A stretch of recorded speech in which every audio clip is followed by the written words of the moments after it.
All right, good morning, everyone. Can everybody hear me? Yes. Yes. Okay. All right, I do apologize. They are digging up the road behind me. So there will be construction noises followed by two loud barking dogs, but it's not Zoom without those things, right? So hello, everyone. Welcome, welcome. Happy to have you here. We have some amazing speakers that are all here now. So we'll go ahead and get started. How is everybody doing today?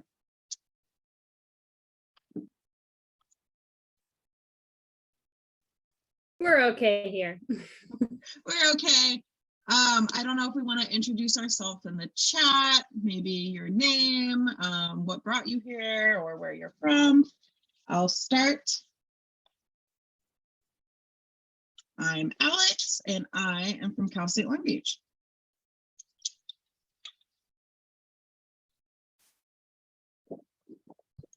Good morning. I'm Veronica, and I'm Veronica Sanchez Perez, and I'm a member at large for CCGG, and it's been an amazing opportunity. Jesse's here. All right. And with that, we'll go ahead and get started. Marisol, do you have slides that you want to share, or do you want Veronica to share them for you?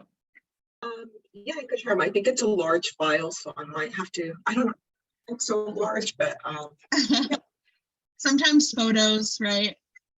I think that's what it was. Okay. Open it real quick.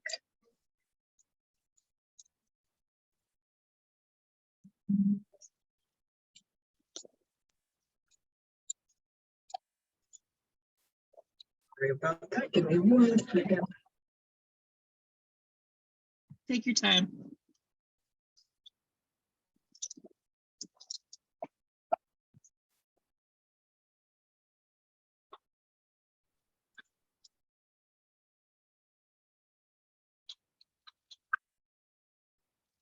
Okay.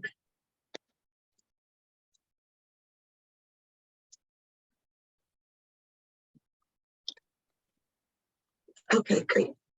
How you doing? Everybody can see the slides, right? Correct. Great. I don't see them here, Sue. So I'll go ahead and start then. So hi, good morning, everyone. My name is Marisol Sanchez. I'm the Associate Director of Housing and Training here at the LA LGBT Center within their Senior Services Department.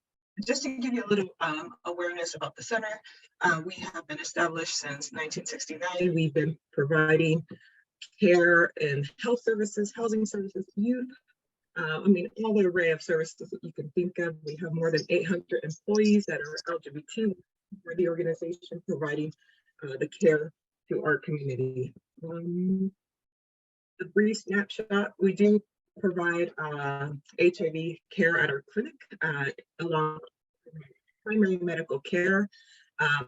There's a list of services there, but where I'm going to focus on today will be senior services, where we have a senior center called the Anita Mae Rosenstein campus. Here we provide case management services, housing navigation, daily lunches, employee assistant, daily activities, all the fun social events that any senior center offers, and annual specific LGBT events such as our annual prom, which is a great success with a lot of folks. They always enjoy coming to prom with the person that they wanted to when they were younger, but they couldn't because of social stigma. So now they're able to celebrate prom each year with us. I invite you all to attend. It's every June during Pride Month to come and check out what we actually offer. So that's our senior center. Here we offer, the number of clients that participate vary by day, but annually it's more than 800, 1,000 people that come into our doors seeking some sort of service.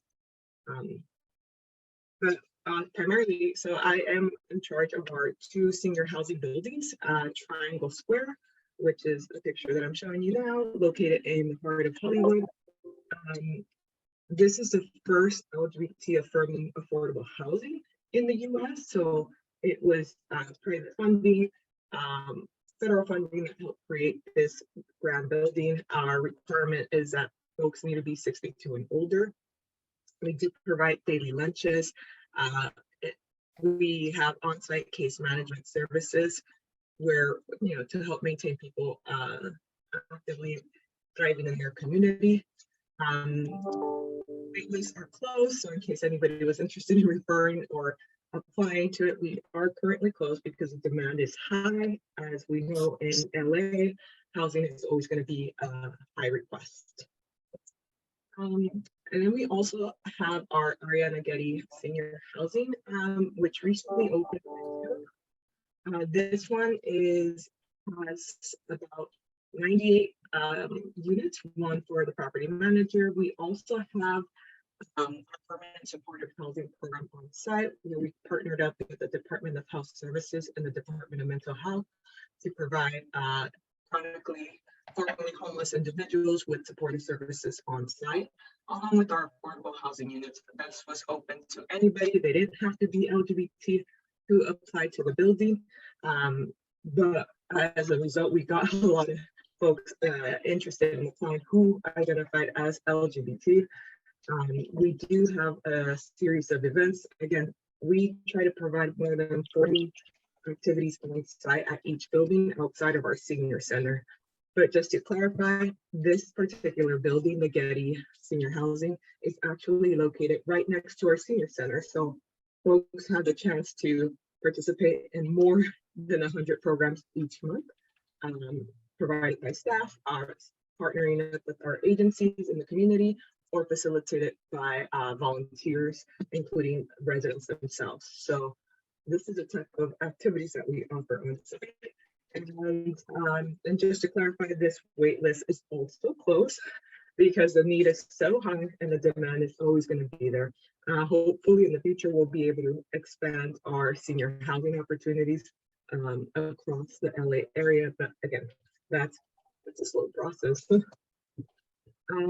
And lastly, I do oversee our housing navigation program. One of the main things that many seniors do come into the center for is assistance with housing navigation. Either they're at risk of losing their current housing due to landlord-tenant issues, or because the rent has just gone too high and now they're looking for alternative housing opportunities. We are in the midst of creating a buddy program, a matching program where we match people based on room availability in their homes, in their apartments, to make, just to provide alternate options for housing for folks, because most of the time people want to stay in the community that they have been living in, which is primarily West Hollywood. And while we support that, it's also important to expand to the greater LA area where housing might be a little bit more accessible and affordable rather than in West Hollywood. So that's why we try to offer, like, or if you have a roommate situation or you want to have a roommate situation, let's bargain and create a plan to see how that would function. So we're still in the midst of that, but our housing navigators do provide a lot of resources to our clients. Our goal is to get folks housed in the 1 year period that they're engaged in the program. We've been successful. And mind you, we've only started this program as of March of this year. So we're still working trial and error to make sure that folks are matched up appropriately. So I would say that is it on my end in regards to what we do at the LA LGBT Center. But if there's any questions, I'm not sure if this would be the time, Alexandra. Oh, yeah. I see This is the time. We have a hand up. Go ahead. Hi, thanks, Marisol. This is Tara. I'm with SF State. I'm in the gerontology program, and I'm a student representative here to the CCGG. Thank you so much for this presentation. So my main question is, if there's such a wait list for both of those facilities, how do you assist those inquiring about housing? Yeah, so just because folks come into the senior center asking for housing navigation program, it doesn't mean that will necessarily match them to the unit itself, to one of two senior buildings. We try to work with landlords across LA. We do have relationships established there to try to connect them to other sites as well. I mean, if a unit becomes available, which is often very rare, Triangle Square has had a larger turnover only because it's been an older building. However, we have, I want to say, at least people on that wait list. And if, say, they are part of the center, we'll try to expedite that process, try to move them faster in the application process. But so part of our work is really establishing community partnerships with landlords to hopefully have them open to partnering up with one of our seniors looking for housing. So yeah, I mean, yeah, just because they come in through housing navigation, it doesn't guarantee that they're going to get a slot at one of our two sites. Thank you. Sure. Any other questions? Yeah, Veronica. Yes, thank you, Marisol, for that information. I was wondering, generally speaking, is the affordable senior housing for older adults still 30% of their income, whatever that is? Okay. Yeah, and I guess I should go back and highlight the fact that Triangle Square offers 20% units to some of our folks. And this is obviously like one of the benefits of having to own one of our buildings is that we could switch up the annual medium incomes. If a senior comes in making more money initially, but 10 years later, now they're retired, they're relying solely on Social Security, and they came in at 60%. But now might not find themselves being able to afford that rent, we could switch the AMIs to say, now you get the 20% units. Now, we don't have a lot of those 20% units available, so we try to see what we could do to make that rent a little bit easier on them. But normally it's 30% up to 60%, while permanent supportive housing units only is at 30%. So there's options, there's opportunities once they're moving that they could match their rent to their income. Wonderful, thank you. And this is exactly what we wanted to touch upon this topic because we do know there is a need. And from the speakers today, you'll hear from different individuals that are looking at different types of options for housing for older adults. And so thank you so much for sharing. I know you covered affordable senior housing. And it's helpful to know that there is work being done. Obviously, we still have a lot more to go, but there are units out there. And I know when I've spoken to older adults, they get really discouraged when they hear there's a wait list. One of the reminders I would give to them is it's better to be on that list because time will go by anyway. And so if when your name comes up, you already have secured housing, wonderful. But if you're still in the market for an apartment that's more affordable, then that's your opportunity. Thank you. Yeah, and I totally forgot to mention, part of our housing navigation program, one of the requirements to participate in the program is that you attend a Pathways to Housing workshop where we explain the realities to our seniors about the housing crisis in Los Angeles, and that's where they understand the better framework. Not that they wouldn't know already that it's already difficult to obtain affordable housing, but them understanding the workshop and the difficulty in having a good credit score. What does that impact how does that impact your eligibility for entering an affordable housing unit or a private unit? So we give them a crash course on the reality of housing, and that's how they participate in our housing navigation program.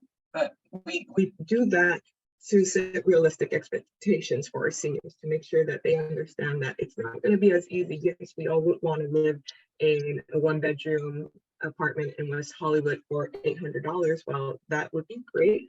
The reality of that is it might not be possible unless there's some sort of federal housing voucher attached to it or some sort of subsidy. So we try to provide seniors with a realistic expectation of what housing actually looks like in the greater LA area. I have a question. I don't know if you have this information, but how, on average, how quickly do people move through the wait list? If they join the wait list, is it, a year or 2 years when they actually find housing? Oh, yeah. In regards to the housing navigation program or through our senior housing buildings? I'm guessing that, Yeah. yeah. So say, for example, the Ariana Getty just opened last year. So we had more than, I say, 1,200 people apply for 98 units. So we're still gonna, yeah, and the chances of people moving out, again, is rare. So that might take at least 5 years before we even touch anybody from that wait list. Triangle Square, on the other hand, has been open for 15 years now. Some people have been on the wait list for around 10 years. We're barely trying to get a hold of them to move into one of these units. And yeah, that's discouraging. That's in our pathways to housing workshop, we try to alert folks that it might take years. So even though the requirement is 62 and over, if you're 55, by the time they do contact you, you might be eligible for that building at 62. So it doesn't hurt to start applying now rather than later when the crisis is even greater and the need and urgency is there. Because the last thing a lot of seniors don't want to do is move into emergency shelters. And to be quite honest, shelters aren't really set up for older adults. They don't have the infrastructure available for older adults. So we're trying to avoid that as well as much as possible. So we do partner up with Rapid Rehousing, even though right now it's currently being re-examined, or I think the name has changed. I don't have a lot of information on that. But yeah, we're trying to work with our community partners to see how best we could help emergency situations for our seniors. So the work still expands, the work is still there. It's just a matter of finding more housing, creating more housing stock throughout LA. So segueing into that, do you have plans to secure another housing unit? Yeah. Yeah, that's the goal of the center, is to hopefully expand our, even though we're not a real estate developer, we do want to follow through with purchasing land, purchasing or purchasing other opportunities for us to say, like, let's create senior housing, because it's not only for seniors. We do have our transitional age youth program that is also looking for more to expand more, and our health services also has a housing navigation program. So we're all collaboratively trying to say, how can we best address the needs of our seniors and our TA or our health clients, and that's by providing housing. So we do foresee that in the future to expand that. I have another question, but does anybody else have another question before I monopolize all of Marisol's time? No, I like it. All right, well, I will ask my next question. Do you have like intergenerational activities, or even potentially thinking about intergenerational housing in the future? Yeah, so the original idea of having the Ariana Getty senior housing was that it was going to be a mixed building, and it was going to be an intergenerational building. However, oh, sorry, I just saw I'll put it in the chat. I'll put my contact information on the chat group. But sorry, it's going back to the building. It was supposed to be intergenerational, but when we had community chats with the seniors, with the youth, they realized that they perhaps might not want to live with our youth, because they had a lot of ideas of perhaps like the building was going to be too noisy, it was going to create instability. So instead, we built them right next to each other. But we do have intergenerational programming with both of them. That's something that we try to focus on each month, to try to have them come in. They did have recently a photography session where they met with our seniors, learned about their stories, were able to just collaborate on the idea of identity and being LGBT. And they took some photographs of our seniors, which we now have hanging in our senior center. So I do invite you all to come in and explore and take a tour of our center. And you could see some of these fabulous photos that that our youth did take of our seniors. yeah, we do try to incorporate intergenerational programming as much as possible because we're trying to merge both groups of anything as constantly as possible. And the fact that they're right next door to our building creates a lot of opportunity for us to say, like, let's merge together, let's celebrate being LGBT at all ages. So that's what we try to encompass. Marisol, this is Gwen. I have a question for you about your residents. Especially during COVID, because with our program, we also do in-field or in-home support to help with the equipment. What we've noticed is that there are actually some senior housings where most of the residents originally, they were very independent, but as they age or as they get older, their needs has changed. Then they start needing in-home support services or some type of caregiver come in. Does that happen in your facility as well, your building? Yes, particularly Triangle Square that just turned 15 recently. We did notice that initially when people came in, they were 62, thriving, healthy, and all that good stuff. 15 years later, now they're mid 70s, early 80s, and they're experiencing a higher need of care. And the difference between our hetero counterparts compared to our LGBT seniors is that normally they could rely on family for caregiving assistance, where the LGBT community might not have children to be able to assist. Not that I'm saying children should be responsible for parents' well-being, however, it creates a network of support in case the need is necessary. So instead, we have the seniors helping each other, which might not be always conducive in terms of like being able to lift or assist with cleaning their homes. So what we try to do as part of the center, which is one of the great opportunities that we have, is partner up with our clinic and have in-home nurses come in to provide that additional support now for health purposes. In regards to community success and all our caregiving responsibilities, we do try to partner up. We do try to hire our own transitional HUs to be able to say, like, hey, these are the skills, this is what we might need to be able to employ you to provide supportive services to our seniors. There's been a little bit of a challenge there. However, it's not something that we're ruling out, but we do have to be more creative as to how we support our seniors with caregiving responsibilities because we don't have that existing resource. And a lot of them are out of financial range because they do make a little bit more money. So they're not eligible for Medicare to get IHSS services. So we need to start thinking more creatively on how to address for our seniors for sure. But thank you. Great question. That's wonderful. I'm really glad that there's support out there. Another issue that I have heard from customers that I visited in home, especially in senior buildings, is they recently had a fall or they recently went through a period of illness, and then they get transitioned into a rehab or stay in a hospital for extended stay. And they're worried now because potentially they don't qualify and they can't live in that senior building anymore. So although they're trying to recover, they're also trying to rush home because they have to be back by a certain time. Is that still true for your building? Yeah, definitely. I'm good. How are you doing? But yeah, no, we'll have, and this is the thing. So we have the two programs, right? Permanent supportive housing has way more resources to be able to refer somebody to a higher level of care if necessary, including additional support for skilled nursing, financial assistance. But for for everybody else that's not in a program, that's just in affordable housing, and we do have to go to a skilled nursing facility to get some sort of care after they've been discharged from the hospital. They do have a time limit of being able to be there.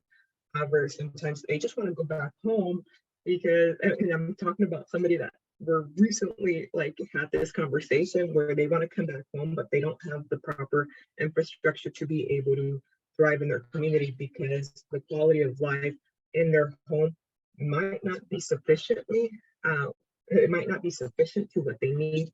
That might be better over at skilled nursing facilities or other retirement homes that could have around the clock assistance.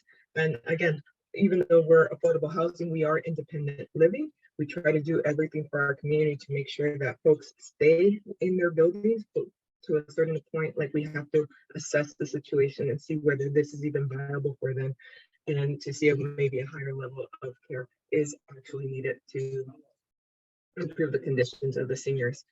That's our worst case scenario. That's what we don't want to happen.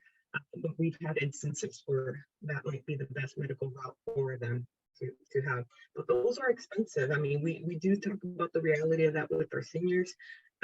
Normally, these homes do cost about $5,000 a month. If you have Medi-Cal, it could be in excess of $2,500 per month on average in LA. So that might not be a realistic option for folks. So that's what we have to, when they come back, and we have to think, okay, what's the alternative? Let's make sure you have some sort of caregiving.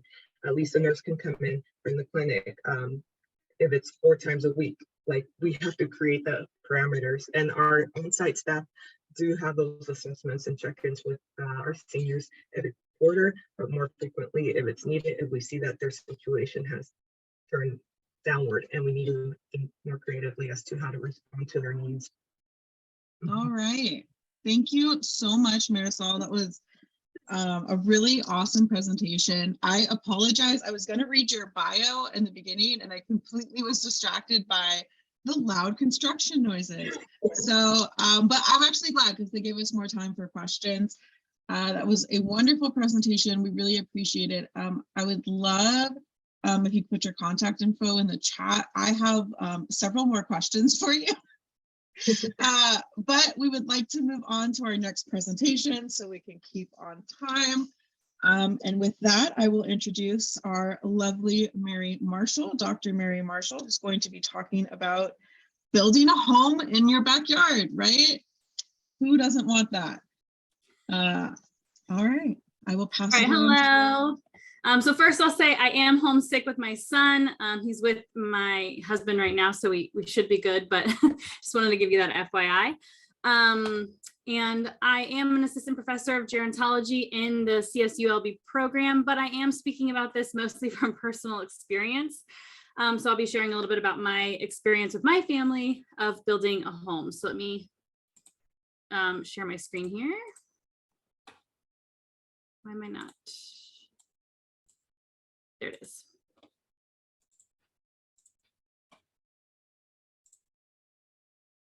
Okay, so, you know, I think a lot of people might not know about the various options there are for kind of housing in your own backyard. And it's something that's really being pushed by California as a whole, like the, you know, government is allowing more and more of these types of things to be built because we do have, you know, a bit of a housing shortage. And, you know, we have, you know, to be creative and figuring out how to house all the people that are in the state. So we are going to talk today about what are called an ADU, additional dwelling unit, but there are lots of names like a tiny home, the in-law suite, granny flat, carriage house, multi-generational house. There are so many names for what this could be called. I'm going to call it an ADU just because that's kind of what we call it around here. So it's what's in my brain. But there's a lot of different ways that this can look. So for some people, you know, and again, the basic definition is, you know, adding another housing space in your own yard, in your home that's connected, but is somehow completely separate. Like they have their own kitchen and bathroom and everything. So not just a room in your home, but like a full additional living space that can be completely separate. So for some of these options, it could be a basement conversion. So you could be taking a space in the basement and turning it in, or it could be like, you know, half of the house gets turned into its own living space. A converted garage could be turned into a small ADU. A detached ADU would just be an additional house in your yard. And then an attached ADU is one that is, you know, attached to the home or converted from half of the home, but is, you know, attached to the main home. So those are kind of some general just examples, just so you have some thoughts about what, you know, I'm kind of talking about. Maybe you've seen these things. If you've ever been in like an Airbnb in someone's yard, that's like an ADU. You know, if you're staying in a separate little living space in someone's yard for Airbnb, that's basically what that is. But I'm going to kind of talk about it from the perspective of building one for a family member or someone you know versus building one to rent out. So just some examples of what this could look like. You see here's the main home and then here's the additional home. They often have like, you know, a new age look to them just because they can, you know, they like to have these fun designs to them. Here's another one. I mean, look how fancy this is. Ours is not this fancy, but here's the main home. And then here's the, what they took a garage and they built the home above the garage. So I just kind of wanted to show some examples of that, the different looks.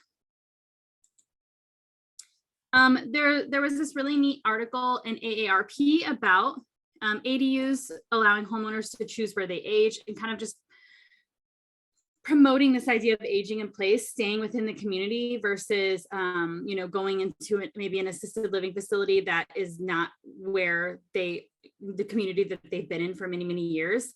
An ADU can allow you to stay just right in the same neighborhood you've always been in, but in a home that's better fit for you. So one of the quotes says, as people age, they want different living arrangement so that they can stay in their communities.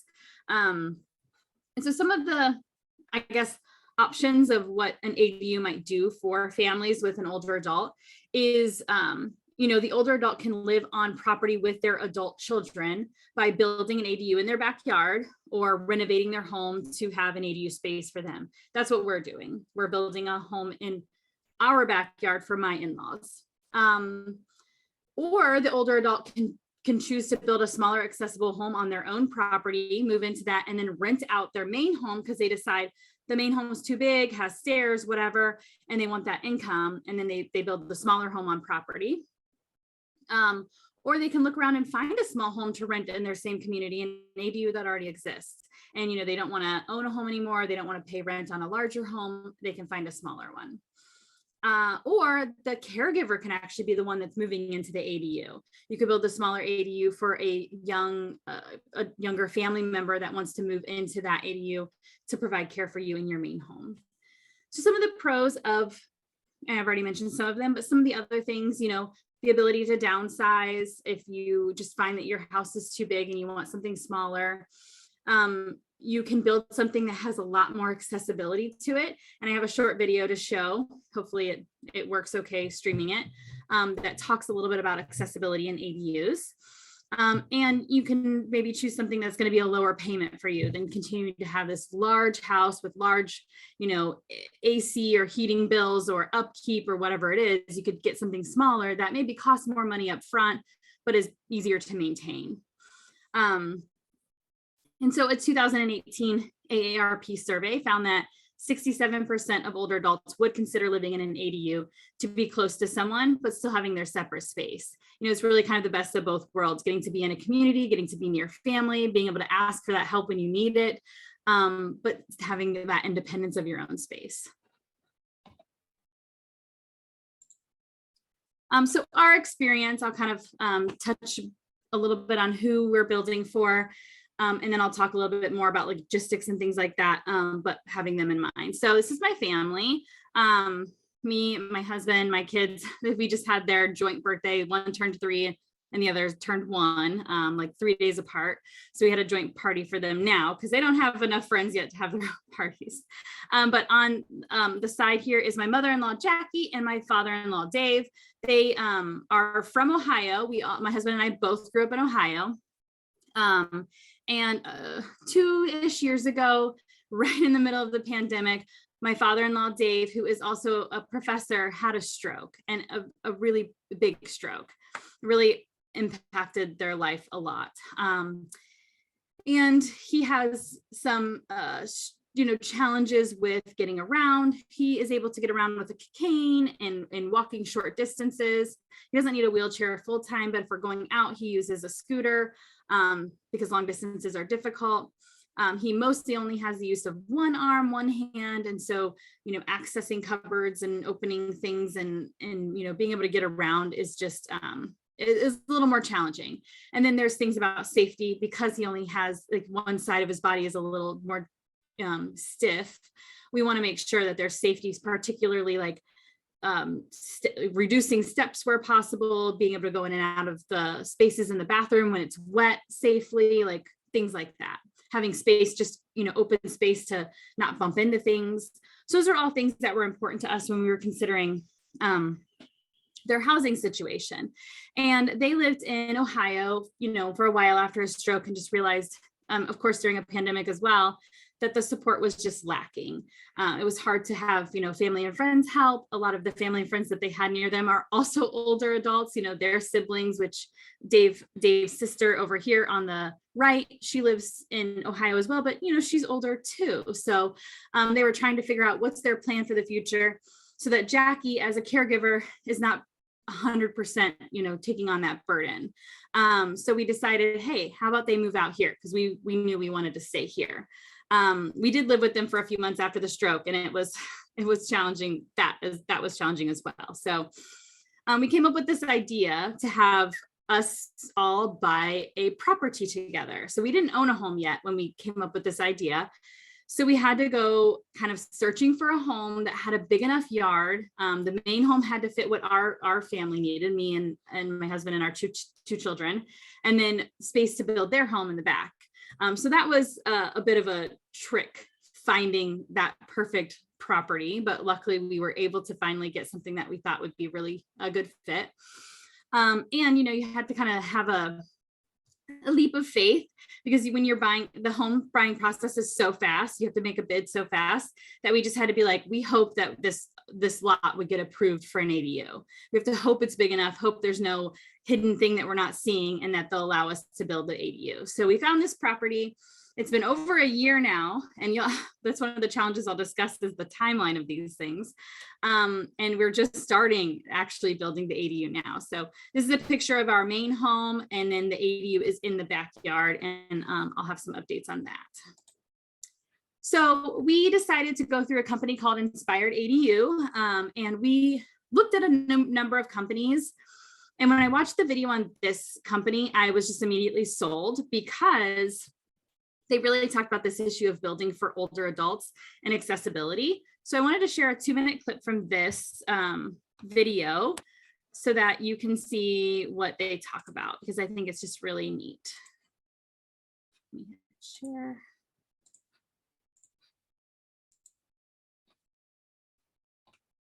Proud to leave behind when we finish. One of the things that I feel like it was important to talk about that nobody wants to talk about is aging. People are not typically proactive.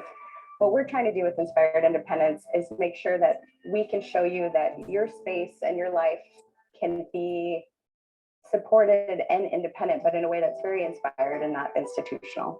So I had severe spinal injuries when I was in my 20s, and I was a young, stubborn architect really fighting my own environment. And I thought, why is this space not supporting me? Why can't this space help me navigate this time, which luckily was temporary? There's some smart design choices people can make that don't add cost, they don't add a lot of time, and inherently they're embedded in all of our units. But we make sure when you're building a new ADU that you can go from the inside to outside with no threshold, no step up. And that also means when you're entertaining and you have the big doors open, that outside space then becomes more incorporated. We also make sure all the doors are wide enough to support that if you needed to get through it with a wheelchair or walker, that you could.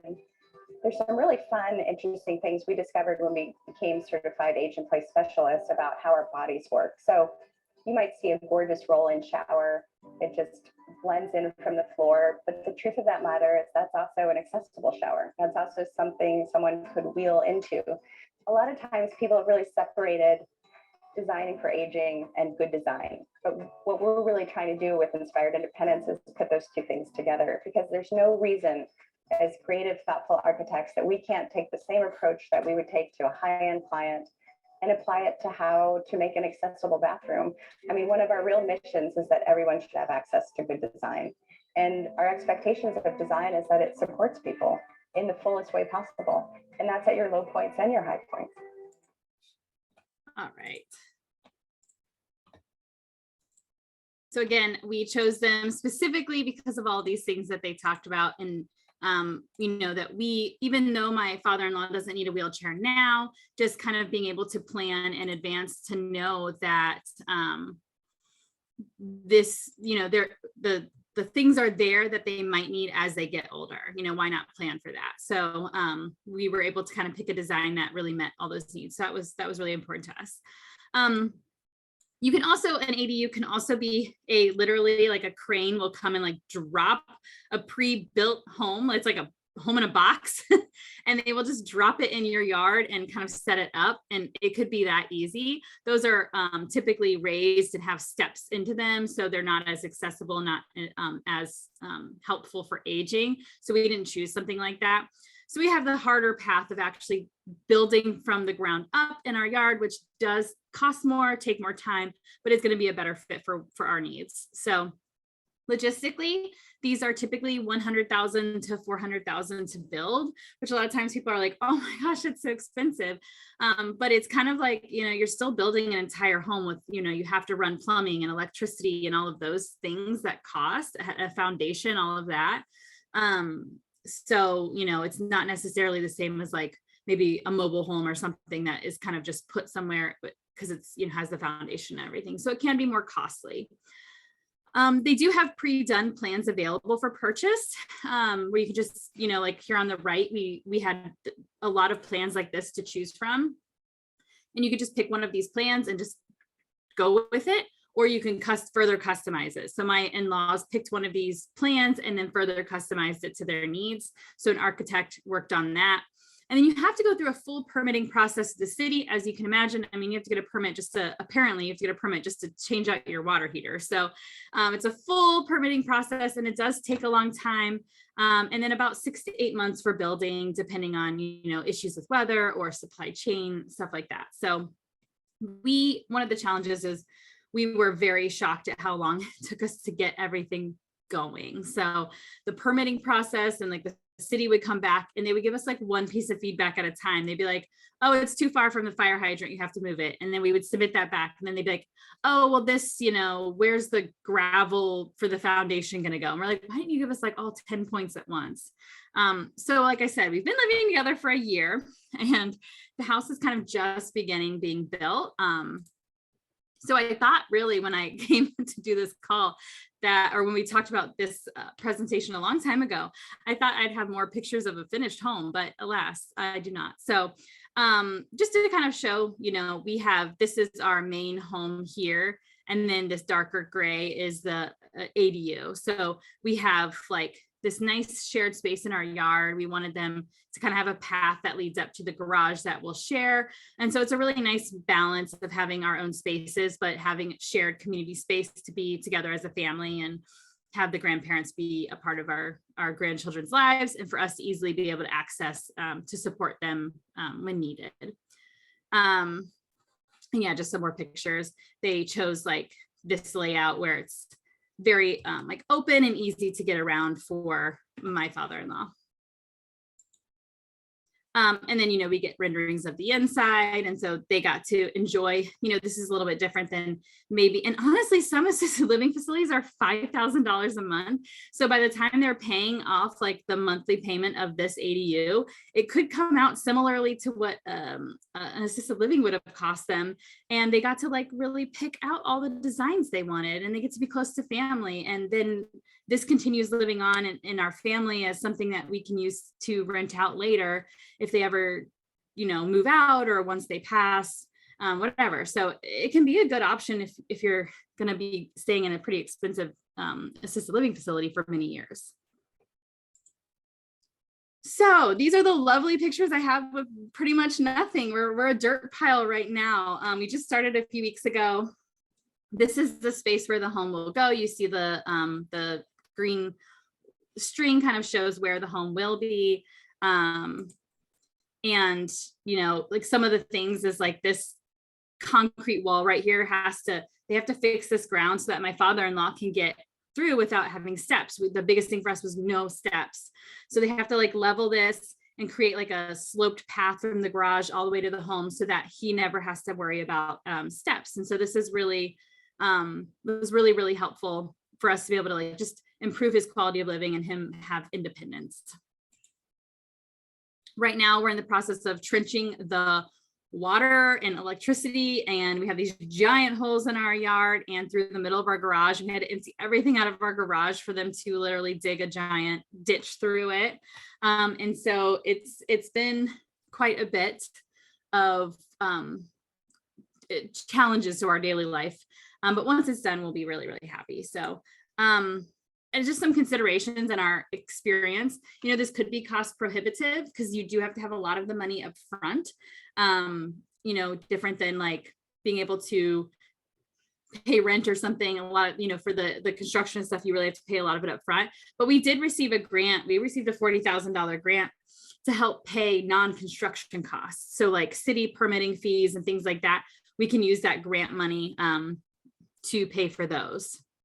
Also, you need to be able to have the space in your yard for it. You know, that's not always a thing in California. There's not always enough space because you have to have it like 10 feet away from the fence and 10 feet away from your house for fire reasons.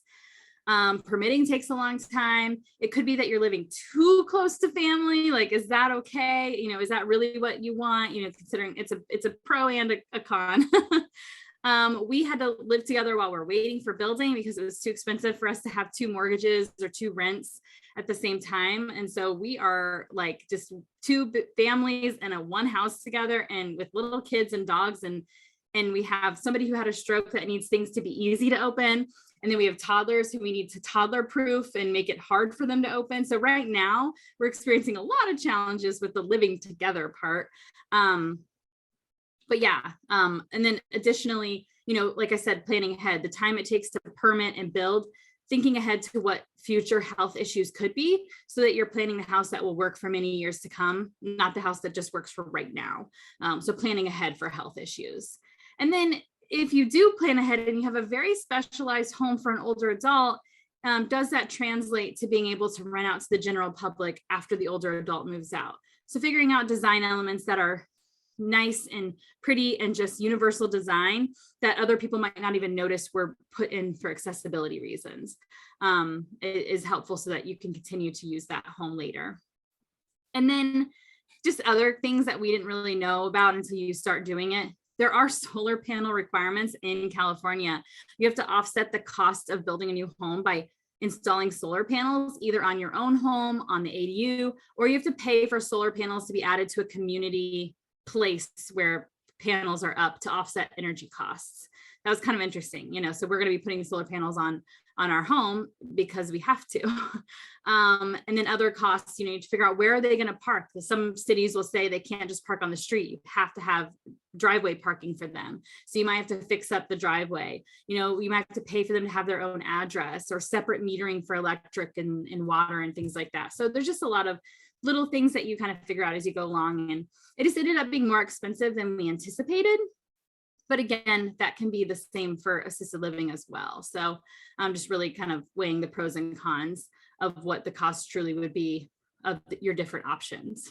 And it is a lot cheaper if you're building an ADU that's attached to your home or in your home versus like a whole separate thing that we did. But lastly, I'm not going to show this video. I just wanted to point out that like, if you're interested in this and learning more, there are lots of YouTube videos or articles where families talk about their experiences and they're further along. They've already finished building and moved in about their experiences. And this one's really good because it's from people in California specifically, and just how having that for their families was really helpful. So yeah, I'll leave it at that. If there's any questions about our experience or anything like that, I'm here. Thank you so much. That was so insightful. Thanks for sharing a little bit about your family. It's a very interesting topic, right? We probably have time for one question. If anybody wants to ask Dr. Mary Marshall about this experience. We do have a question in the chat. Can you share the links to the videos? Yeah, I can pop those in the chat box in a second. Thank you so much.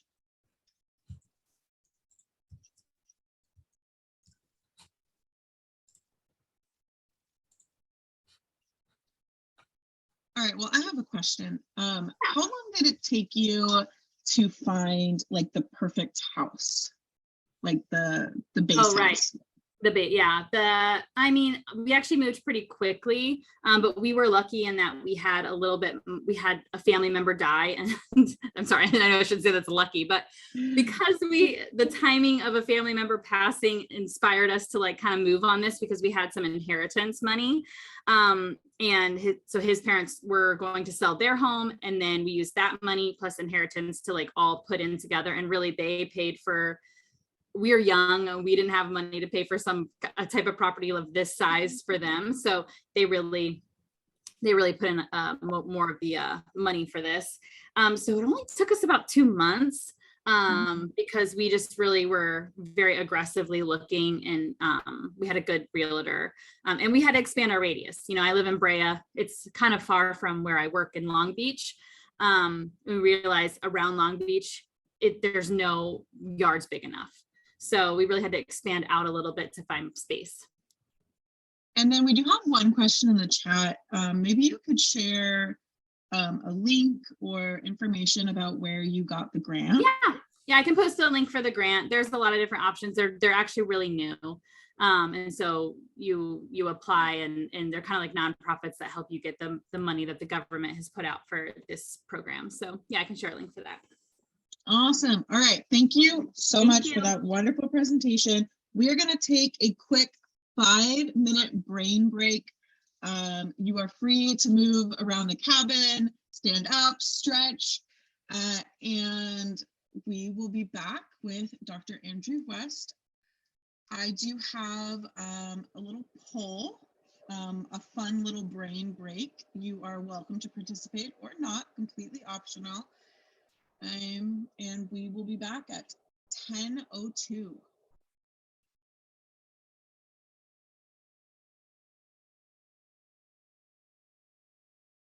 For those of you that want to participate in the poll, we have our first question. The oldest directing Academy Award winner won the movie $1 Million Baby at 74 years old. Their name was, and no looking this up.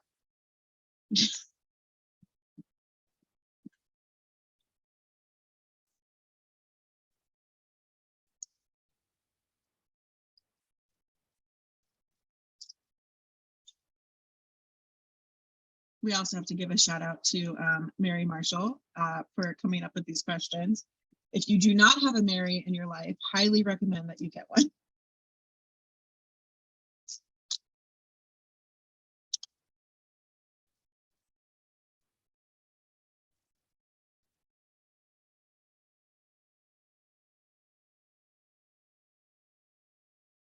Okay, most of you got it. Clint Eastwood. I've actually never seen this movie. I should probably watch it.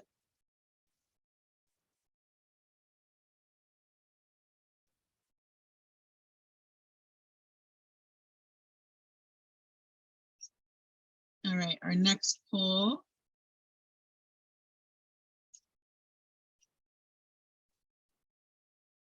The Blue Zone, known for having a lot of centenarians in the US, is located in which state?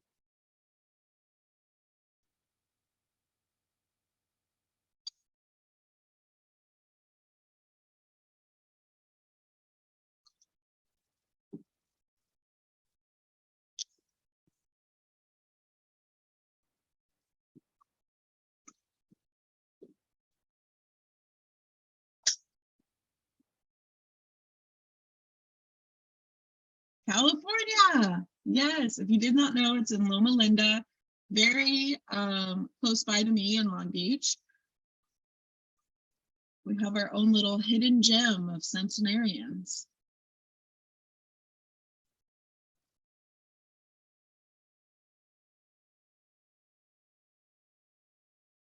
All right, our next brain break question.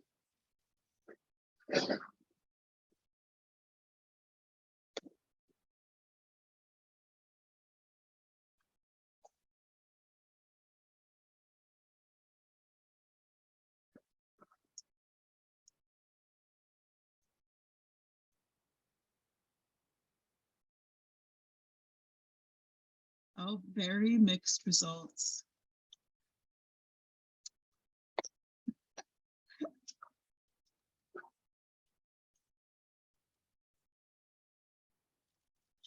And the answer is shooting. Most of you guys got it right, 50%.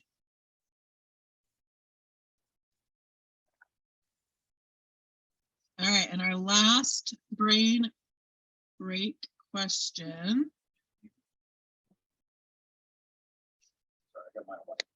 Rose, Blanche, Dorothy, and Sophia were characters on what hit TV show featuring older women living together?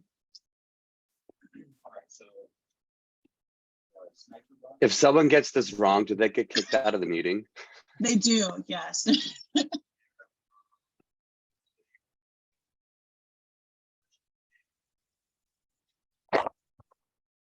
Bonus question, which one are you? All right. All of you got it right. Congratulations.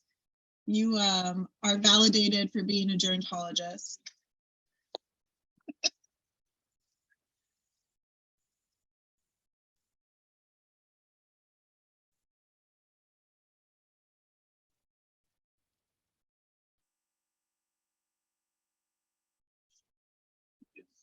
That was fun.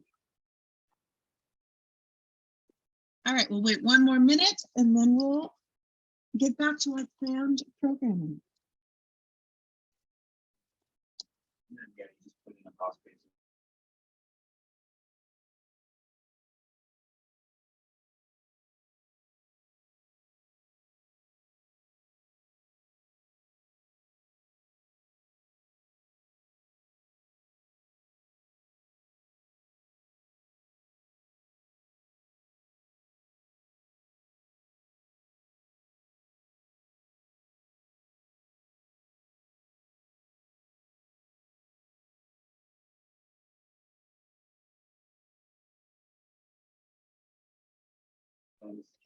All right, welcome back, everybody. Thank you for playing the brain break games. I am very thankful to be introducing Dr. Andrew West, who will be discussing the village movement. And with that, I will hand it over to you, Dr. West.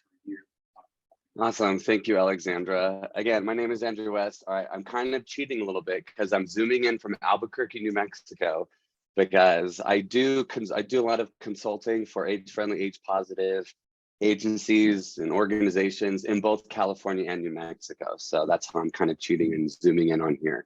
And I also want to say we also have another village expert in the room because I see Benjamin's here on the call. And so Benjamin, if I say anything that is not true or you want to elaborate, please chime in because Benjamin is, I believe, are you still strategist for the, is it the West Side Pacific Village, correct? Yeah, they had a new leadership come in, so I'm still connected as they transition there, but still connected with different village movement things. So yeah.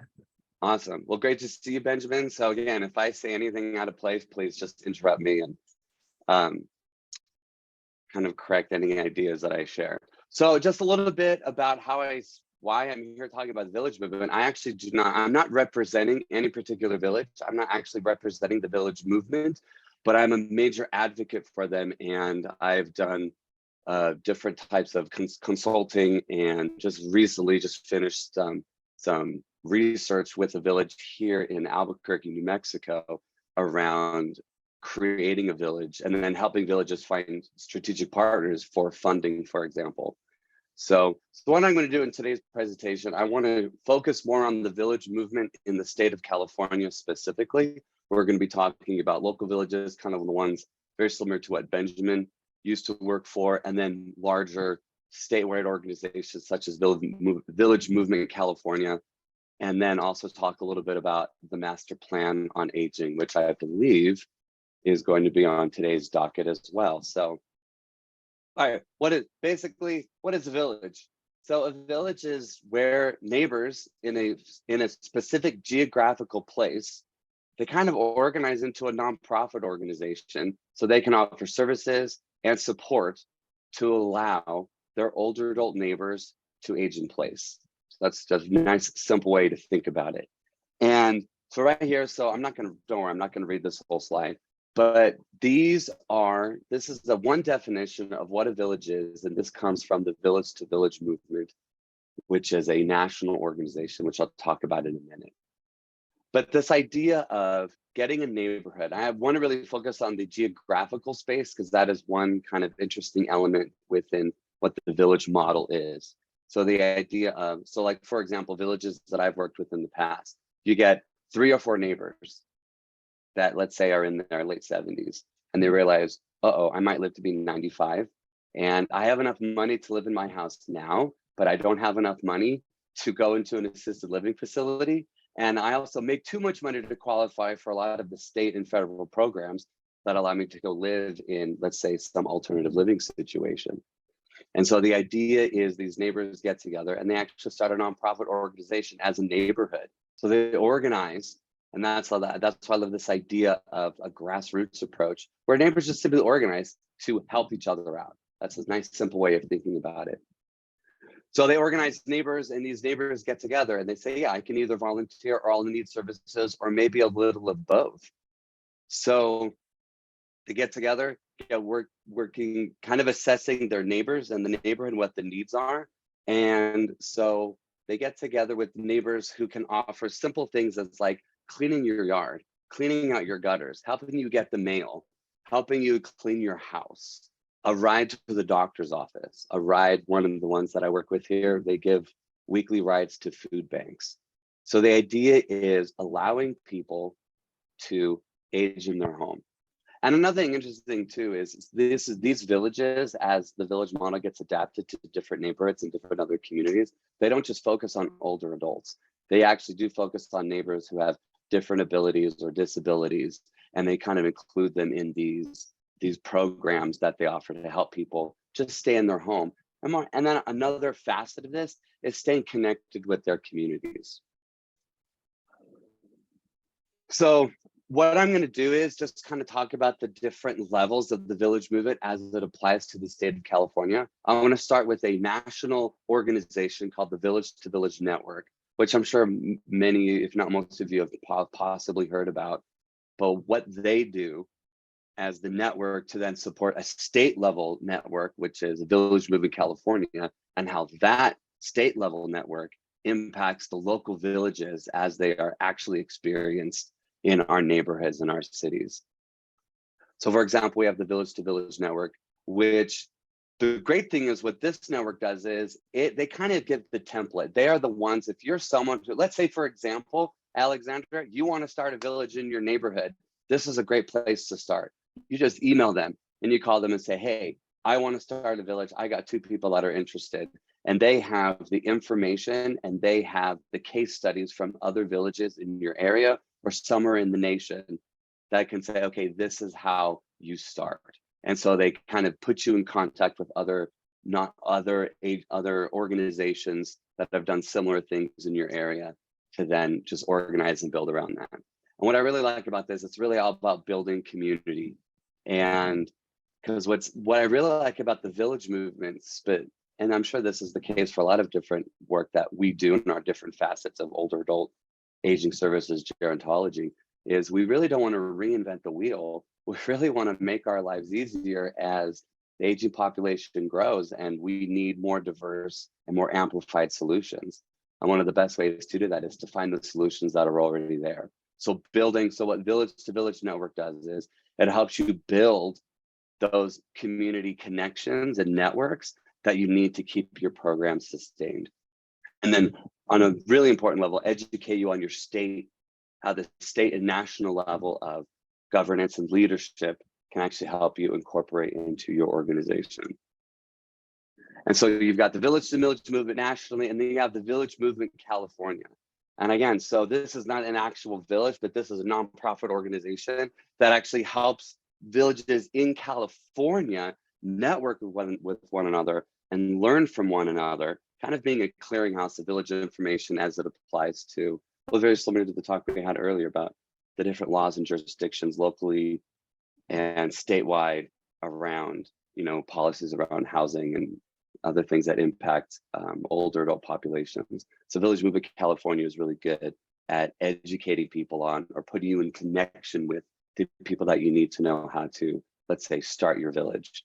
And so they're a great advocate agency, but then also really understanding, really pushing Now, how do we get the statewide appreciation of what the village movement is and what an important solution it is? Because going off of the talk we just came from, you know, that's a great solution for people, like I said, that have the money and the resources and the family members, let's say, to be able to have an accessory dwelling unit and live close to them. But one of the things that the village movement is really good at is, again, servicing and helping what we call, I'm preaching to the choir here, this concept of the forgotten middle. Older adults or aging generations that make enough money, don't make enough money to really afford the care they might need, but make too much money to qualify for a lot of the different government programs that are out there. All right, so one of the great things about Village Movement California is the great clearinghouse of the different villages that do exist within, and they have it broken down. So you can actually just go on their website, and I'm gonna share the different links to the different organizations that I'm talking about today really quickly. And so what I love about Village Movement California is it's an easy website to navigate, and you can actually find the villages that are either in your area or statewide. And so you can find your local village, and it's broken down by Northern and Southern California. So down to the nuts and bolts. So one of the examples, so good example, or one of the examples of villages with ones that I've worked with in the past would be the village in Pasadena, California. And so here's an example. These are just screenshots from their website. But again, this idea of they've incorporated, they offer services, and these are just 3 examples of the things that they offer to keep people engaged. Because one of the important things about the engagement, it's not just about having the social calendar and keeping people in touch. It's creating the community around the village, making that a habit. So that way, you know, because the idea is you want people to be part of your village who might not need the help now, but they will probably need the help in the future. So making those community connections around aging in place specifically, kind of making those social connections, kind of making them a habit. So how do you do that? So for example, they organize different events for people who are members of their village, can do social events together, do hikes, they go to museums, things like that. They have these other affinity groups. And what's nice about this is this is an example of how a village starts to build community around that. Because it's not just about, we don't want people to have the ageist assumption that it's just about people who are in a wheelchair or need this kind of help, you know, who need some type of assistance, which is one of the functions of a village, but it's not the only function. It is about that social connection. It's about getting people together at that level. So this is one way to kind of get people in, and then you are part of this network, you're part of a community. So it makes it easier for you to interact with this community, with this network, to then get the help and services that you might need as you get older. Another example of a village. So this is another village that I'm in contact with, and this is in Northern California in Sonoma Valley. So what's interesting about, so for example, with Pasadena Village and the one that Benjamin has worked for, the Westside Pacific Village, that is where you actually, if you can, you afford to pay a membership into the village, and that nonprofit village organization has organized the neighbors and the volunteers in your neighborhood to offer the services that you might need, such as the yard work, the drives to the grocery store, help with technology, things like that. Well, what Sonoma Valley Village is doing, they're doing something a little different. So they are a village model for multiple cities, multiple local communities within the Sonoma Valley. So instead of Sonoma Valley Village actually offering the services through their own network of volunteers, Sonoma Valley Village is sort of like a clearinghouse of all the organizations within the aging network to the broader Sonoma Valley community, so that they can be the one-stop shop to say, oh, okay, we have people in this little town over here or this little town over there that need different kinds of services. Sonoma Valley Village is building the network of the other organizations within that area to then put them in touch, like the various local aging services, to put them in touch with at the different city levels. And so the reason why I'm teasing out these 2 concepts, because as we talk about villages, you've probably heard this term, the idea of the village model, because there's not one way to build a village. There's not one way to think about a village. And so when you think about it, the village as the organization that actually offers the services, or a village that offers the connections to agencies that offer the services. So the idea of adapting the model is to kind of think about, well, what are other ways that we can grow what a village might be? And why that might be important, particularly for California, is that in the California Master Plan for Aging, which I'm sure you all know, this is probably one of the greatest documents around planning for aging on the globe right now. And one of the initiatives within the California Master Plan for Aging, it might just be one sentence, but it's huge to get this kind of recognition at this level, is to promote and adopt village models, right? Of course, they're focusing on adult volunteerism here, but it's also about how the village model, I'm sure Benjamin could talk about this a little bit too, is the idea of the social engagement, older adults volunteering, right? So it's not just about offering services for older adults in need, but it's also about building community for older adults to stay engaged with their communities. There's another thing that I learned, and this is how I kind of fell into village work when the city of Albuquerque reached out to me to help them with their age-friendly work. It was the fact that during the pandemic, most of their volunteers for pandemic response for older adults were actually older adults helping other older adults. And so that's why I like this idea of the village model. It's not just about serving older adults. It's about creating that engagement for older adults to be, an active, important member of the community. So promoting the village model, seeing how it adapts. And then more specifically, so again, when you go to the Master Plan for Aging website, they also have the local playbook. And here's an example coming out of San Diego, right? Again, this kind of relates to the talk we just came from, how in San Diego, they're looking at mixed use villages and how does the village model, and let's say, for example, accessory dwelling units or those kind of conversations, how does that overlap? How does that relate? So for the sake of time, I wanted to keep this to 15 minutes. So I'm at 13 minutes and 45 seconds. So just to recap, just a little bit about the village movement.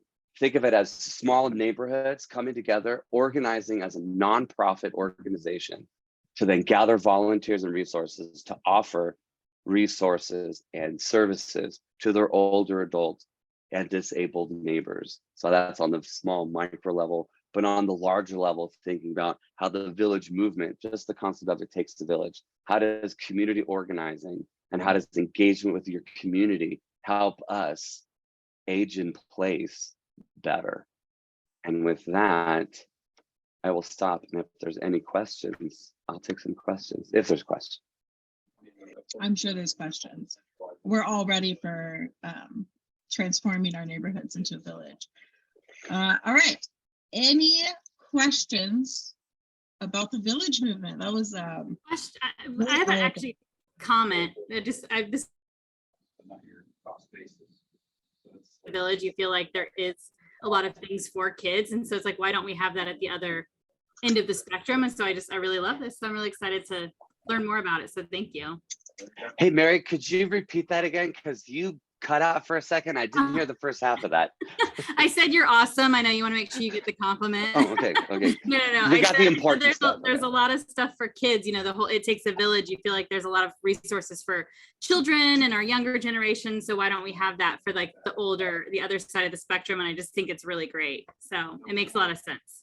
It's interesting you say that, Mary, because one of the questions, I don't know if it was 2 talks ago, but this idea of what are the intergenerational approaches to this?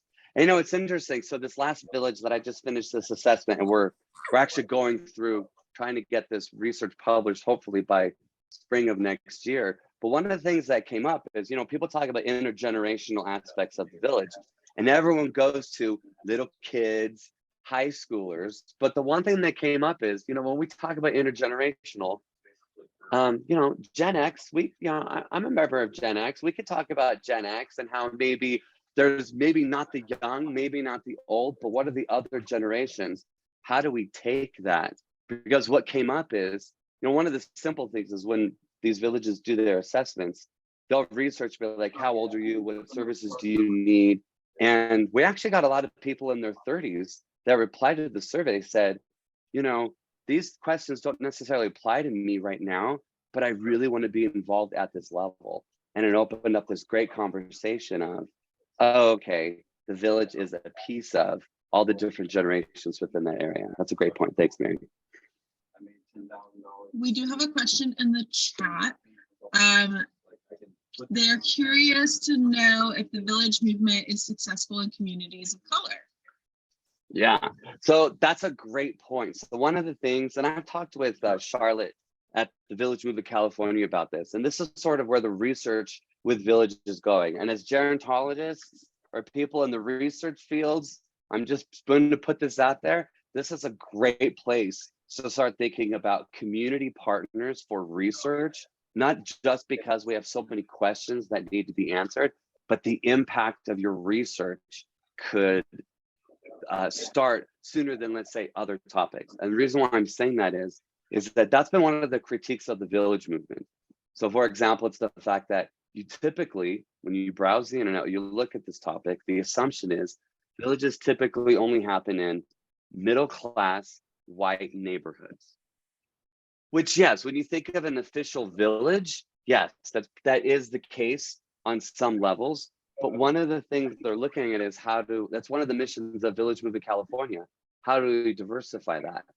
So one of the things, again, going back to this concept of the village model, maybe it's not about creating a new village, but thinking about, so for example, last year I had a fellowship with LA County Department, the LA County Area Agency on Aging, and looking at how they use specifically outreach with Black churches and different BIPOC communities to get buy-in for the vaccine. And so we were kind of teasing at ideas, well, think about it. So when you think of, and I have a friend who does research specifically with Black churches here in California and New Mexico. And there's one case where, well, if you look at that, they might not be an official village that you could find on Village Movement California, but they probably do all the things that a village does because it is an organization that people are affiliated with that do some levels of outreach. So yeah, so to your question, one of the things that people are looking at is, are there informal villages already existing within BIPOC communities? And how do we learn from them, for one? And then how do we kind of promote them more so that way they can be part of the conversation? And again, diversify and help us understand the impact and the adaptability of the village model. I hope that answers your question. That was very insightful. Let's see. All right, do we have any more questions? Probably have time for one more question. I know we're all like, who's in my neighborhood that could benefit from this, right? Quick question. So you said that, well, my understanding is that it's typically for middle income older adults. What's the typical fee, membership fee that you see? I know it probably varies from one village to another. And is there any scaling system for? So it depends. It depends on how they organize. So you bring up an interesting point, Miko, is that, you know, the assumption is this is for upper middle class or middle class. But the reality, that is actually not the case. So I've worked with different villages where, yes, so there's one village here in New Mexico, 95% of the people in this village have a PhD and they're retired from, you know, national security research laboratories here. And they have money and it's easier for them to organize. And their membership fees can be, you know, $50, $100 a month maybe. When other villages that I've worked with, yeah, they're educated people, but their income is literally within $1,000 to $5,000 over of what they would need to qualify for, let's say, government programs. So for example, for that village right now, they're looking at their membership, it's a sliding scale and also a mix of the honor system. So for example, this one village that we just got off the ground here, it's either $5 a month or $25 a month. And then we're looking at like a sponsorship. Let's say they're not going to refuse services, but if someone needs service and they can't afford the $5 a month, they'll look for someone in the village to pay that for them. So again, the reason why, going back to the grassroots, the specific neighborhood aspect of it, the village model can be adapted to neighborhoods that have the income, have the resources, to neighborhoods that might not. It really does depend, sometimes down to the zip code. Great question, Miko. Thank you. Okay. I lost my Zoom. Here we are. All right. Thank you so much, Dr. West. That was very eye-opening. We're going to move on to our final presentation. Megan Rose, thank you so much for being here. Megan Rose is the Chief Government Affairs Officer and is going to talk about the Master Plan on Aging and more specifically, senior housing and homelessness. So I do have your slides, Megan, if you just want me to share. Sure, that works. All right. Thank you. Of course. And then you can just give me like a little or next. Okay. Perfect. Well, thank you. Thank you so much for having me here. This is something I love talking about. I am with an organization called Leading Age California. We are a state level advocacy organization that represents nonprofit providers of senior housing care and services across the aging continuum. So essentially everything, every type of housing or service that a senior may use pre-hospital in their aging experience is part of our membership. And so we think that that makes us kind of uniquely positioned as an association because we kind of understand how the different pieces of the aging continuum work together. And so the work that I do is really focused on the gap between housing and long-term care. And when I specifically for low-income older adults or those that are low income but not Medi-Cal eligible or share cost. So I'm looking at those trapped in the gap, missing middle individuals, as well as our extremely very and low income population. All right, so housing in California. I think all of us have noticed that over the past 5 to 10 years, housing has become probably the #1 issue among our older adults. And if you just hit forward, sorry, our slide template has this animation in it and I never know how to get rid of it. So this statistic is one we use a lot with the legislature to help them understand what is happening to our older adults in California. Almost half of our homelessness population is over age 50. Like that is terrible. It's crazy, right? Like, we have to do something about this, and it's only getting worse. You know, we like to say that, so there's been a lot of research done, particularly out of San Francisco with Dr. Margot Kuchel, who has found that older adults experiencing homelessness have on average, cognitive and functional impairment of 20 years early than their housed counterparts. So a 50-year-old person who has been unhoused for a significant period of time has the functional health status of somebody who's 70 years old. So this then in turn makes them a high cost individual for the health plans and for the state. Not to mention it significantly reduces their lifespan and quality of life. All right, next slide.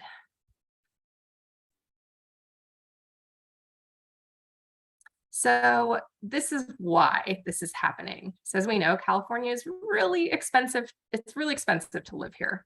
A studio apartment, so this is a 0-bedroom apartment, you know, studio apartment is just basically a room that has maybe a kitchenette, a bathroom, and a bed. The average, so fair market rent in California this year for a studio apartment is $1,400 a month. The income needed to afford that apartment is almost $57,000 a year.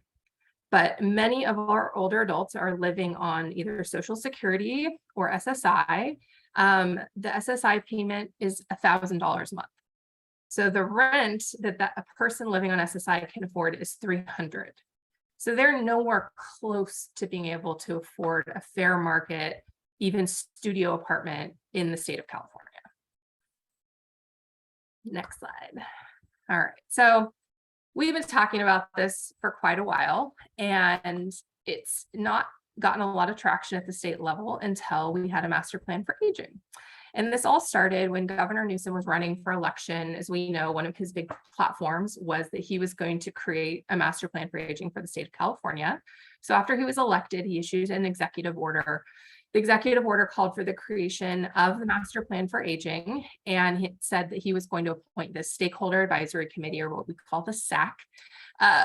What we were very worried about when we saw this executive order is that it only mentioned housing kind of passively, which was very worrisome, considering that, you know, I think a lot of people in our industry felt like housing should be the #1 issue that we need to address, because as we see it, housing is the foundation for all long-term care. If you have a home, it's much easier to have access to in-home care, to community and other home-based care options. So we worked really hard, and we were successful in getting a seat on the stakeholder advisory committee. We were the only organization representing housing interests, and we worked with the stakeholder advisory committee and the different writing teams to write the stakeholder recommendations that went to the governor and his administration. And then you can go to the next slide. So this was happening through the summer and the fall of 2020. I was the lead writer on the housing recommendations that went in, and I worked with tons of other organizations and hundreds of public comments. And this was our message in the stakeholder recommendations. Housing is a human right, and housing is the foundation to our continuum of care for older adults.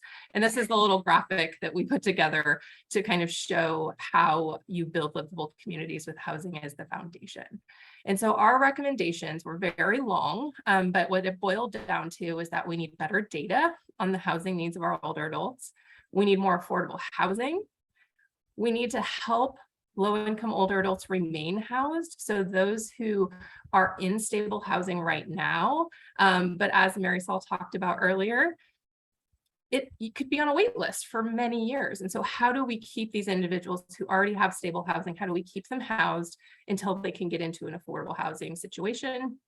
And then finally, how do we bridge this gap between housing and healthcare? Because if you are a low to low middle income older adult in California and your needs surpass that of what IHSS can provide, if you qualify for IHSS, your next option is a nursing home.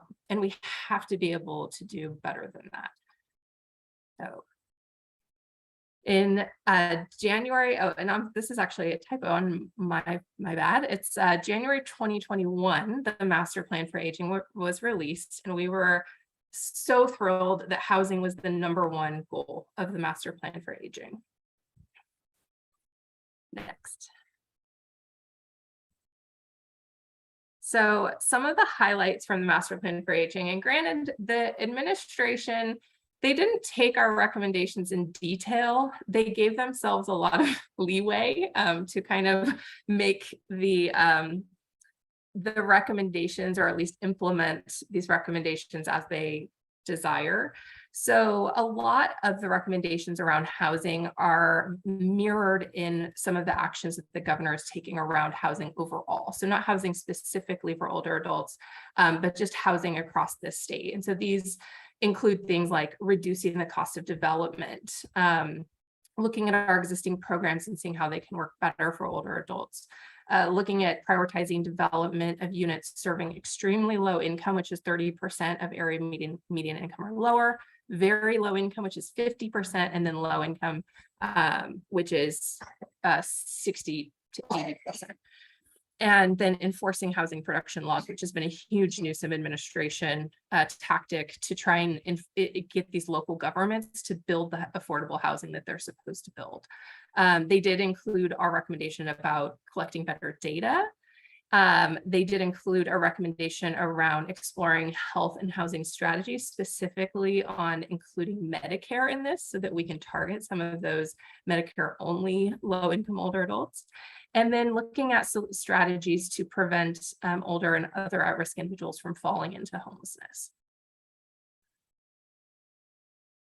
All right, so we're 2 years in. CDA just had their big event to celebrate 2 years and to update us on the progress.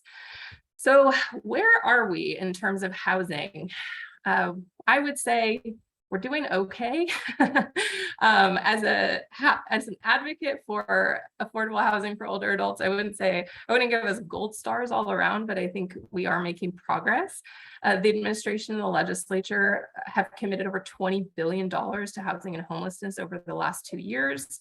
A small amount of this goes into a program called the Multifamily Housing Program, which is an affordable housing production program in California. This is one of the only housing production programs that does have a set aside for older adults, which is tied to the size of the older adult population, which is great. So as our older adult population increases, so will this set aside.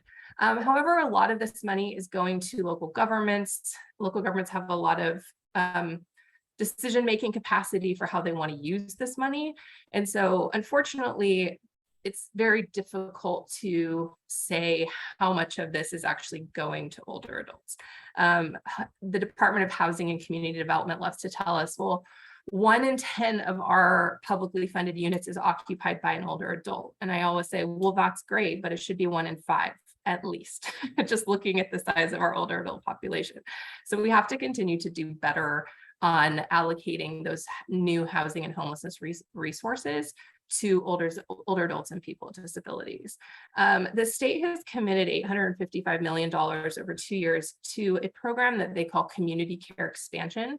So this is one of their solutions to older adult homelessness, which I don't particularly agree with, but I think it is an important piece of our housing and homelessness puzzle, the solutions puzzle.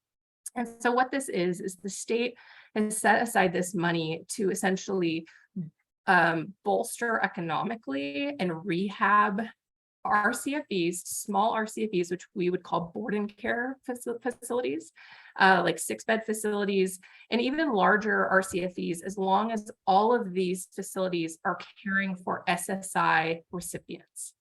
So older adults who are receiving SSI, so are extremely low income, this is an assisted living option for them.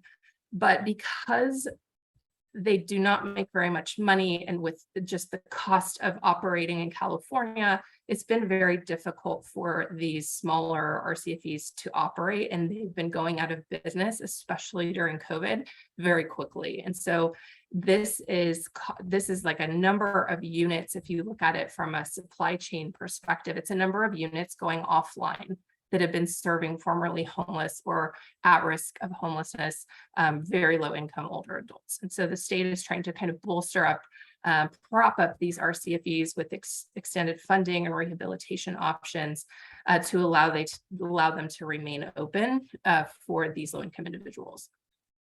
The state this year, they allocated $50 million for ADU financing. So thank you, Dr. Marshall, for talking about this. So I don't know exactly how this money is being spent, but I imagine that it's to go into grants like the one Dr. Marshall received to help people finance ADUs on their property. And then the final one, which was included in this year's budget, which is it's our project. So I'm really, really excited about this, is the Healthier Homes pilot. And so you can go to the next page and I'll tell you a little bit more about that. So as part of our effort to really bridge the gap between housing and healthcare, we have proposed this pilot, which was funded in the budget.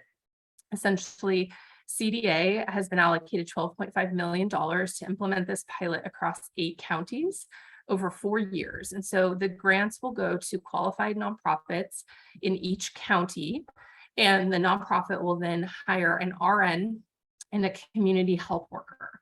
And so the RN and community health worker will work together with the on-site social worker, which many affordable senior housing properties have on-site as a service coordinator. And they will essentially perform 3 functions. They will perform wellness assessment and education on chronic disease management. They will help older adults with care coordination, and they will provide help with care transitions for people who are being rehoused after a stay in a hospital or a skilled nursing facility to help reduce the rate of readmission, which is currently really high, particularly in affordable housing. So you can go to the next page. So healthier homes, we're really excited about, but it is a smaller component of a bigger project that we have been working on. So we have been working with UCLA, the Ziman Center of Real Estate, which has a health and housing program. And we've been working with the National Well Home Network, which is a nonprofit founded by the woman who helped create the SASH model in Vermont. The SASH model is the support and services at home. It has been operating in Vermont for over 10 years now. It has been well evaluated. It is a very successful program. And part of why the SASH program is so successful, it's based in housing. So the core team, the on-site team, is literally on site at affordable housing where people live. So you're meeting them where they live, which we feel is the best, most effective way to conduct healthcare. And it's funded in part by Medicare. So they have Medicare, Medicaid, and private insurers paying into this big pot. And then the money is distributed kind of like a, what would we call it? Kind of like in California, how we have uninsured motorist insurance, and we all just kind of pay into uninsured motorist, and then it gets distributed. So that's kind of what this is. So it's not fee for service. The money goes to pay for the employees. And then whoever is living on site or in that community around can access these services by this team on site. And using Medicare as the eligibility so that there's a focus on duals. So like 70% in SASH, 70% of the SASH population are duals. The other 30% are low-income Medicare only folks. So helping to target that trapped in the gap. And so the on-site teams are helping to coordinate all of the existing services that are available in the community. It's not, we like to say, this is not creating a new program. It's creating a model to integrate all of the programs that already exist and help the people who are living things, who are living in these communities and don't know how to access California's very complex web of home and community-based services. So we're really excited about this. We are pushing forward a budget request this coming year to ask for $20 million to fund a 3,000 participant demonstration in the city of Los Angeles. So we're currently working with the city of the county, the housing authority of the city of Los Angeles, and a number of our nonprofit affordable housing members to put this pilot together, because we feel like if we can take a program from rural Vermont and make it work in a city like Los Angeles, that we can make this work anywhere in California. So hopefully, in a year or so, hopefully next time I talk to you, we'll have some really great news about California integrated care at home. So you can go to the next slide. So one of the biggest proposals that we as advocates, and I say this on behalf of a very large coalition of advocates that's working on older adult homelessness at the state level, is we had a bill last year that was Assembly Bill 5547. I'll get it right one of these days. I've been reading all of the governor's signs and vetoes, and so I just have numbers jumbled in my head. But essentially, after the master plan for aging was released, one of my colleagues at the Corporation for Supportive Housing received a grant to pull together stakeholders in this space of senior affordable housing to look at ways that recommendations, to provide recommendations to the Department of Aging on how they could implement the master plan for aging. So we decided that the priority had to be addressing this homelessness crisis among older adults. So we introduced Assembly Bill 2547 that would target older adults and people with disabilities who are either experiencing homelessness or at high risk of homelessness. And it would provide them with subsidies to help either get them housed or keep them housed until we can work with housing authorities and the housers in the local area to get them onto a personal choice voucher or into project-based Section 8 or like a HUD 202 affordable housing for the elderly. So this is something that we are laser focused on. The governor this year was really focused on care court, something you may have seen in the media. We feel like we really need a prevention strategy for older adults, because as you saw, costs of housing are rising and income for older adults has not risen accordingly. So we need a way to keep these individuals housed while we advocate for more money to be spent building affordable housing for older adults at the state and federal levels. And so this was our proposal. We ended up having to pull it from consideration because we knew that it wasn't going to get funded. It was a $1.4 billion proposal that we shrunk to $750 million. So we're trying to figure out what it will look like going into the next legislative cycle. So more to come, but we will be reintroducing this year in either a budget form or a piece of legislation. So if you're interested, reach out to me and I can put you on our list for sending support letters and all that grassroots fun advocacy stuff. All right, next. So some additional efforts. So one bill that was just signed yesterday, which we were so thrilled for, this also came out of the Coalition for Solutions to Older Adult Homelessness, was AB 2483.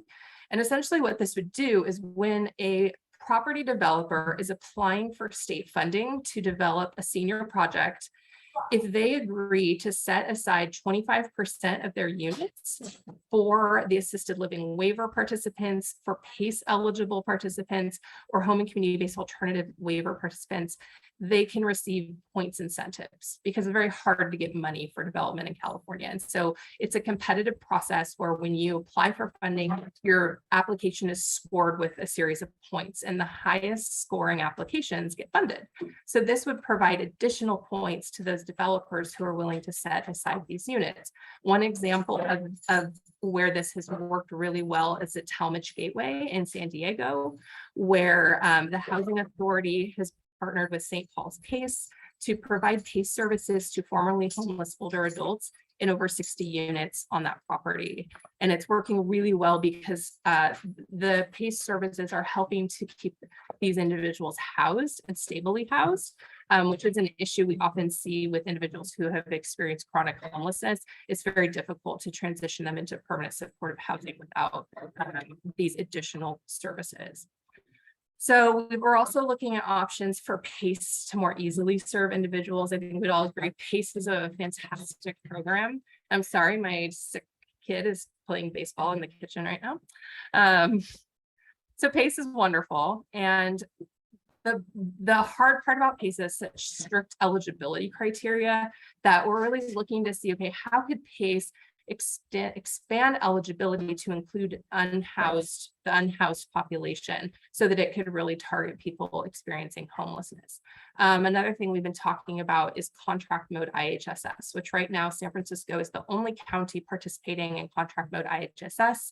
Typically how IHSS works is the recipient of services is also the employer. So they're responsible for finding their caregiver, for contracting with them. Okay, potty. All right. We're also potty training.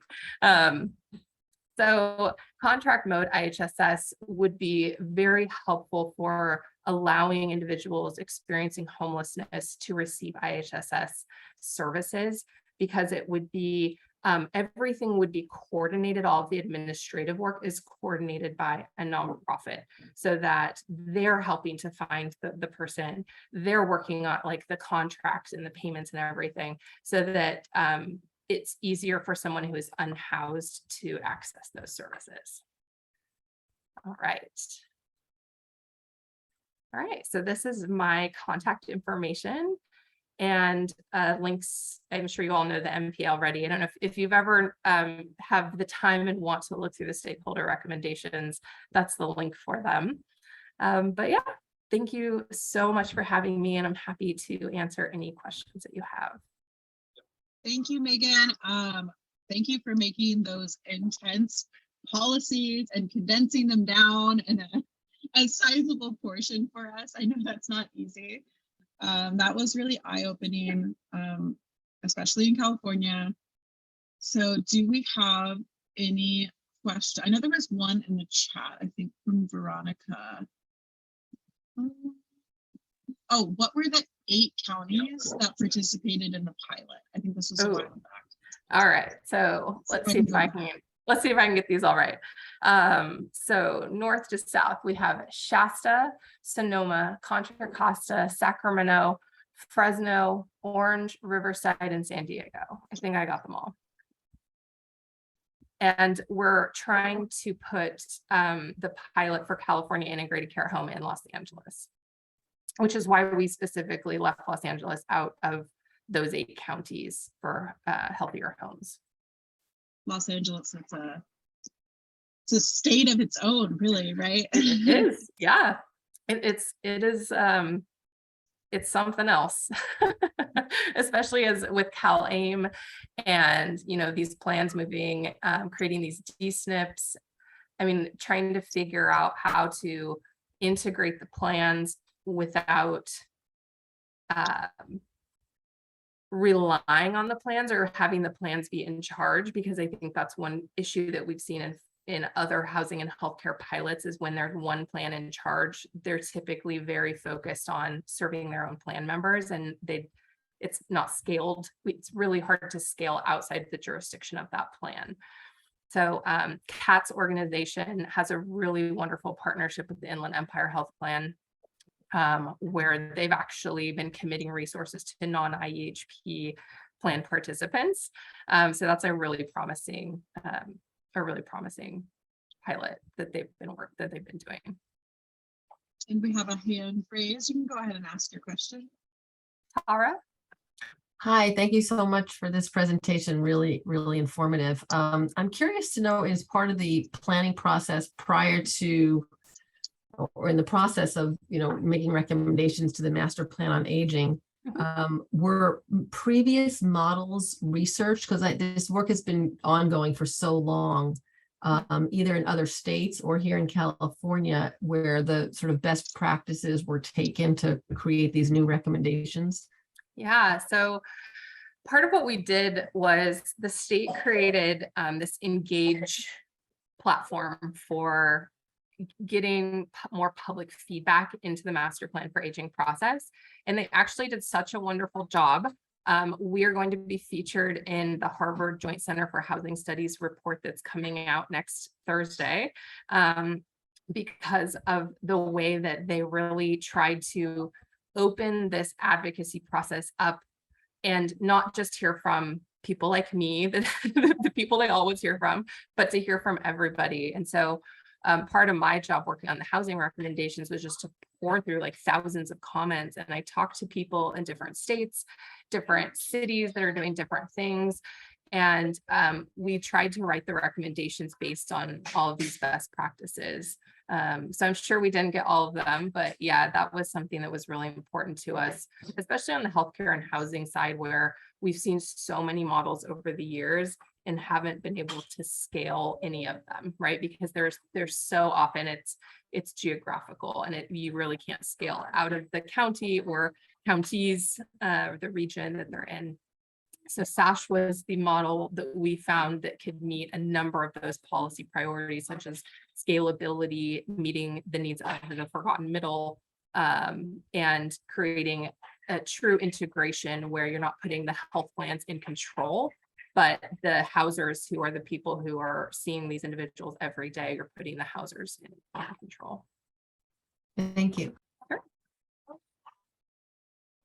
Yeah, just looking at this model too, I put a comment in the chat about how comprehensive it is. Having pet care on there, it means everything. And my research is centered in companion animals, so Awesome. Makes me very happy. Yeah, we wanted to. It's not about putting older adults in a box. It's about showing them all the boxes and letting them make their own decisions. It's about putting them in the driver's seat and saying, here are all the options you have. You know, like if someone is PACE eligible, here's information about PACE. This may be a wonderful program for you. And just helping connect them into these resources so that they can really age the way that they want to. Okay, all right, we probably have time for one more short question.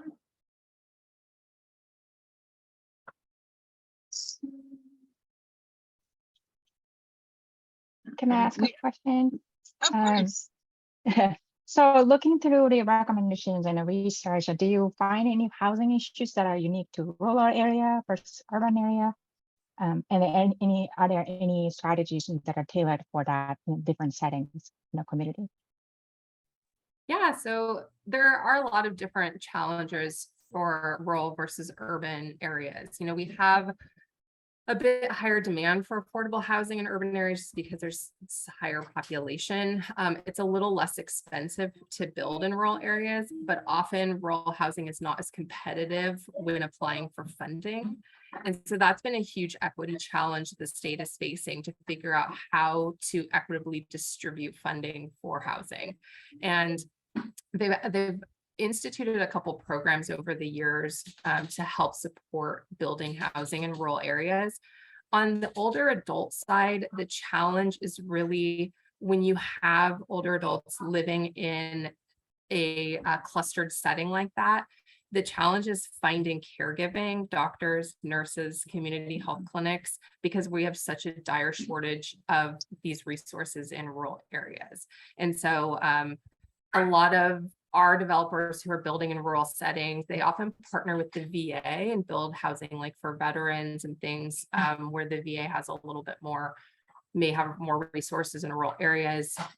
And then they try to build in places where they know there's a community health clinic or somewhere that they can partner with. It's a good question. Thank you. Okay, all right.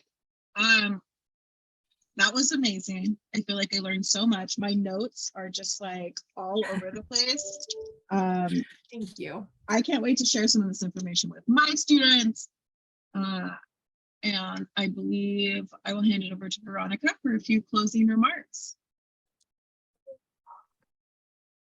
Thank you all. What a wonderful morning. I'm sure very happy to learn about all the different work being done in terms of supporting housing for older adults. Starting our own community village movement, you know, the ADUs. I really am excited to learn about the initiative with the nurse and the community health worker on site at the different senior housings. As you mentioned with the urban versus not urban housing, that might be a great model for that, because they will have an RN on site with the community health worker on site, and then maybe schedule something where the doctor may come in once a month to visit with the residents that live there. So that's hopeful, wishful thinking, but I hope that comes to fruition. I appreciate all of you speakers. Thank you for joining us and sharing your knowledge with us. Our guests. We look forward to having more of these presentations. If there are topics that you might be interested in learning, please send us an email so that we can keep those for consideration for future events. Again, thank you so much for being with us this morning. And if you are interested in finding us, here is our website, and then a couple of other resources for you. Thank you everyone for joining us. I hope you have a fabulous rest of your Thursday morning, and we look forward to any feedback. Thank you so much.